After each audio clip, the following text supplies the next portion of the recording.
La complexité de l'automatisation dans le coaching en ligne quand tu fais du coaching en ligne, c'est ce qu'on va voir dans cette vidéo aujourd'hui. Avant d'aller plus loin sur la vidéo, tu cliques sur le bouton pour t'abonner pour ne pas manquer les prochaines vidéos sur le web marketing et le coaching en ligne.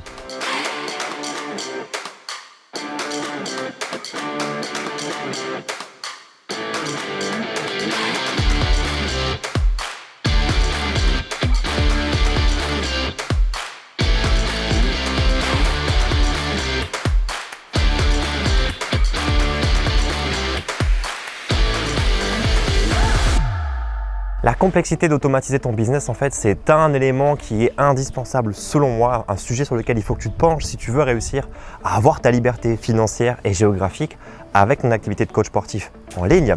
En réalité, en fait, il y a trois choses qu'il faut que tu prennes en considération. La première chose, c'est l'automatisation de ton business. La deuxième chose, c'est la capacité de déléguer une partie de ton business ou des tâches qui sont peut-être chronophages, dans lesquelles tu n'as aucune valeur ajoutée. Et il faut que tu puisses aussi regrouper certains éléments de ton coaching. Donc automatiser, déléguer et regrouper. Tu n'es pas obligé de faire les trois, d'accord? Mais il faut au moins que tu en prennes un des trois pour réussir à dépasser 10 000 € de chiffre d'affaires mensuel. Et aujourd'hui, on va parler en fait de la complexité d'un de ces trois piliers qui est l'automatisation. C'est essentiel parce qu'on dit souvent, et ça c'est les idées reçues ou les croyances limitantes dans le monde du fitness, c'est de dire si ton coaching est automatique, c'est pas vraiment du coaching. Ou j'entends aussi des coachs qui disent que ouais, mais du coaching en ligne, quand on n'est pas avec les gens, c'est pas vraiment du coaching. Et moi j'ai une question à te poser aujourd'hui si tu es coach sportif, c'est dis-moi réellement quelle est ta valeur ajoutée toi en tant que coach quand tu es avec ton client. Alors je dis pas, moi je pense que tu as une véritable valeur ajoutée quand tu apportes une rectification peut-être technique ou quand tu peux aussi gérer l'intensité. Ça veut dire quoi? Accélérer ton athlète ou ralentir ton athlète en fonction de son exécution. C'est selon moi la seule valeur ajoutée. Mais est-ce que réellement tu as besoin d'être là pour compter ses répétitions? Je pense que c'est pas forcément le métier de coach sportif qui stimule pour dire ok, on va dire je vais apprendre ou je vais permettre à mes participants de compter les répétitions. Je pense que c'est un tout en fait et c'est une vision du monde qui est intéressante. Je pense que la seule chose que tu ne peux pas compenser quand tu fais du coaching en ligne, c'est d'être juste avec ton client. C'est la seule chose parce que tu es à distance. Mais tout le reste, tu peux compenser et tu peux largement faire mieux que si tu étais en one-to-one. La seule chose que tu ne peux pas avoir, c'est vraiment cette proximité humaine à l'instant T. Et si c'est pour ça que tu fais ce métier et que tu n'es pas prêt à y renoncer ou que c'est quelque chose qui te plaît, dans ces cas-là, je pense que le coaching en ligne, ça peut être bien pour toi d'avoir un complément de revenu, un univers à part. Mais si maintenant, ce côté proximité avec ton client, c'est quelque chose qui commence à terme à t'essouffler parce que tu te rends compte que tes clients te posent tout le temps les mêmes questions, que c'est chronophage, que malgré certaines situations, tu as l'impression de tout le temps te répéter que c'est redondant. Là, il y a quelque chose à faire avec la carte du coaching en ligne parce que réellement, tu n'as pas de valeur ajoutée à être là avec ton client. C'est pas comme si tu étais coiffeur. Tu vois, un coiffeur, par exemple, quand tu t'assois sur la chaise, c'est lui qui te coupe les cheveux. Donc potentiellement, pendant une demi-heure, c'est lui qui fait vraiment quelque chose sur ta tête. Quand toi, tu es avec ton client, c'est pas toi qui fais du sport pour lui pendant une demi-heure, c'est lui qui s'entraîne pendant une demi-heure et toi, tu vas le guider.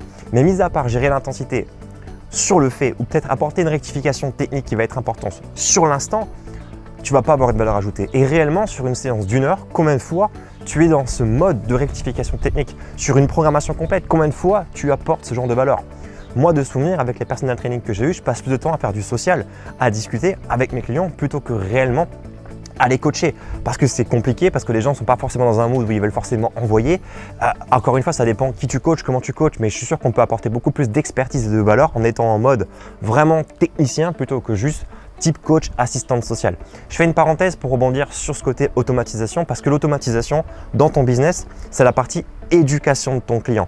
Et je pense qu'à partir du moment où tu es obligé d'éduquer ton client non-stop en échangeant ton temps contre de l'argent, c'est une perte de temps parce qu'on peut réussir à créer des processus automatiques. Alors, dans l'automatisation, il y a plusieurs choses à prendre en considération, c'est qu'est-ce que tu veux automatiser.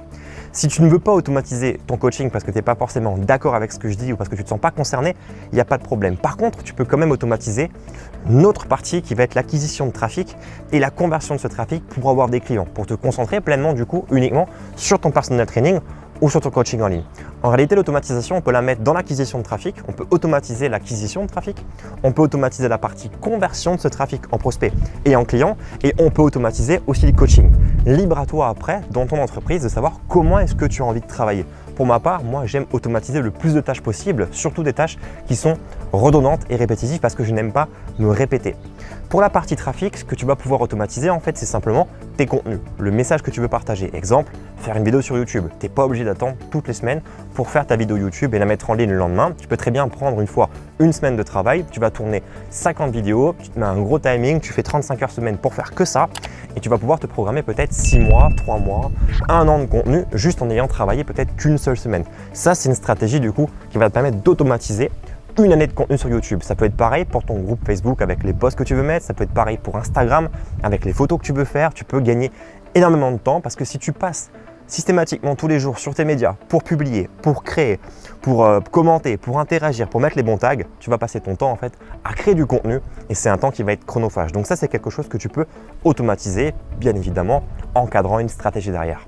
Tu peux aussi automatiser la publicité et selon moi, c'est le meilleur truc à faire, c'est créer des campagnes de pub, tourner des pubs pendant un certain temps et les mettre en ligne et faire des switches sur l'année. Ce qui fait qu'avec une vingtaine, une trentaine de pubs en fonction de ton audience, peut-être moins déjà, tu vas te permettre de pouvoir tenir un an sans renouveler tes publicités si tu t'es bien organisé en avance. Ça aussi, c'est quelque chose qui va être 100% automatisé. Il y aura juste à contrôler tes métriques et tes stats, mais bon, c'est pas ce qui prend le plus de temps.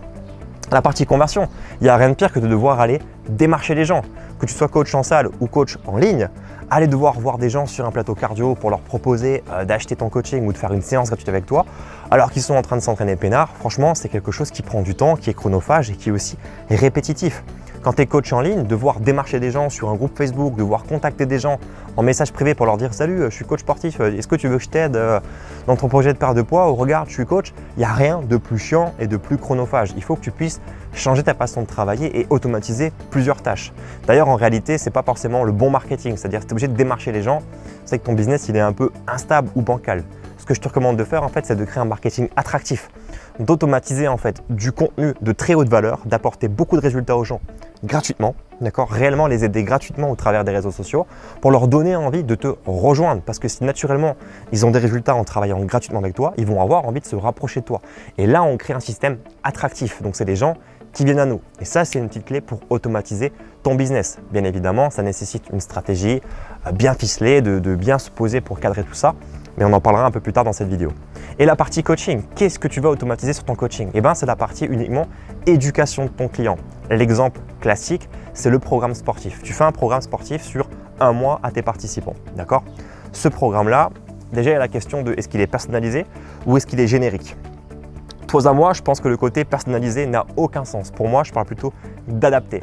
Quelqu'un qui veut perdre du poids, potentiellement qui fasse des fentes ou des squats sur son programme le lundi ou le mercredi, ça ne va pas changer grand-chose à ses résultats. Donc pourquoi ne pas avoir un programme générique qui peut être adapté en switchant quelques exercices ou quelques variantes en fonction peut-être du profil si la personne a des pathologies ou des difficultés pour faire son programme. C'est tout.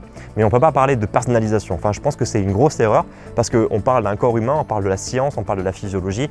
On ne va pas pouvoir réinventer la science juste en personnalisant un programme. Mais ce n'est que mon point de vue. Donc cette partie du coup automatisation, c'est quoi? Ça serait consister en fait de dire si maintenant je décide de coacher mon client sans automatiser, c'est que je vais prendre du temps, me poser à table ou au téléphone pour lui expliquer son programme, dire que lundi il fait les pecs, mardi il fait le dos, mercredi il fait les jambes, comme ça, série de 10, ce que tu veux. Bon, ok. Quelle valeur ajoutée tu as à lui lire son programme qui est écrit sur papier? Réellement, aucune. Réellement, tu n'as aucune valeur ajoutée à faire ça. Là où tu vas être bon, c'est être sur le terrain avec lui pour le corriger quand il le fait. Ok, mais pas à lui lire. Donc ça, c'est déjà un temps que tu peux automatiser. Comment tu fais sur le digital? Simplement avec un espace de formation, pourquoi pas une vidéo explicative de son programme, en ayant un programme PDF type par rapport à la personne, avec pourquoi pas différentes variantes, pour que tu puisses lui donner ce contenu. Et quand tu veux donner ce contenu, cette personne pourra étudier le programme toute seule, aller s'entraîner. Et si elle ne comprend pas, là, tu as une valeur ajoutée. Et le fait de pouvoir apporter de la valeur à cette personne à ce moment-là, tu vas monter ton niveau de suivi. Et c'est comme ça que tu réussis à automatiser ton coaching. Bien évidemment, il y a encore d'autres facettes dans le coaching, d'autres astuces, mais on en parlera dans d'autres vidéos. Mais il faut que tu comprennes qu'aujourd'hui, l'automatisation, c'est quelque chose de complexe, mais ça l'est encore plus quand tu ne sais pas ce que tu veux automatiser et ce que tu peux automatiser. Donc réfléchis bien à ça. Acquisition de trafic, conversion de ce trafic et le travail de coaching. Choisis déjà sur quel pilier tu veux travailler. Concentre-toi dessus, mets-toi un focus et automatise une chose à la fois pour tester que ça fonctionne correctement.